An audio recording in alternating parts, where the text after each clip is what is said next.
കഴിഞ്ഞ വീഡിയോയിൽ കാട് കയറിയിട്ട് പിന്നെ ഞങ്ങൾ നേരെ പോയത് ഒരു വാട്ടർഫാളിൻ്റെ അടുത്താണ് കേട്ടോ. പക്ഷേ ആ വാട്ടർഫാളിൽ പോകുന്ന ബൈക്കിൽ നിന്ന് തന്നെ കുറേ കുഞ്ഞായിട്ടുള്ള തോടുണ്ടായി, വെള്ളം ഇങ്ങനെ ഒഴുകി പോകുന്നുണ്ടായതാണ് കേട്ടോ. അപ്പോൾ അതിലെല്ലാം ചവിട്ടി കുറേ നടന്ന് ലാസ്റ്റ് നമ്മൾ എത്തി ആ ഒരു വാട്ടർഫാളിൻ്റെ അടുത്ത്. ഒരു കുഞ്ഞു വാട്ടർഫാളാണ്, പക്ഷേങ്കിൽ കാണാൻ നല്ല രസമുണ്ട്. അതിലത്തെ വെള്ളമാണെങ്കിൽ ഭയങ്കര ക്ലിയർ ആയിട്ടുള്ളതാണ് കേട്ടോ. അത് കാട്ടിൽ നിന്ന് വരുന്ന വെള്ളമാണ്, അതിനെ കൊണ്ട് തന്നെ നമുക്കത് കുടിക്കാം.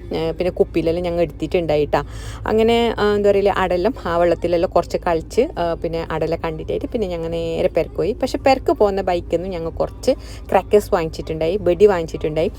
രാത്രി പൊട്ടിച്ചിട്ടാ പെരയിന്ന്. പക്ഷേങ്കിൽ ചിലതിൽ നമുക്ക് പണി തന്ന് പൊട്ടാതെ ചിലതെല്ലാം നല്ല അടിപൊളിയായിട്ട് പൊട്ടി. മക്കളെല്ലാം ആയിട്ട് ഭയങ്കര ഹാപ്പിയായി. കുഞ്ഞുമക്കളെല്ലാം എന്താ പറയുക, വെടിയെല്ലാം കാണുമ്പോൾ അവർക്ക് ഭയങ്കര സന്തോഷമല്ലേ. പിന്നെ അത് കഴിഞ്ഞ് പിറ്റേ ദിവസം നേരെ ബാക്കിൽ എൻ്റെ പെരക്ക് പോയിട്ടാ. ആടുന്ന ഒരു സ്കൂട്ടി കിട്ടിയിട്ടാകുമ്പോൾ മക്കളെ കൊണ്ട് സ്കൂട്ടിയെല്ലാം അവിടെ കൊണ്ടുപോയിട്ട് കറക്കി. അപ്പോൾ ഇതാണ് ഈ വീഡിയോ. ഇഷ്ടപ്പെട്ടിട്ടുണ്ടോ വിചാരിക്കുന്നത്. സബ്സ്ക്രൈബ് ചെയ്യുക. നല്ല വീഡിയോസ് കാണാം. ബൈ.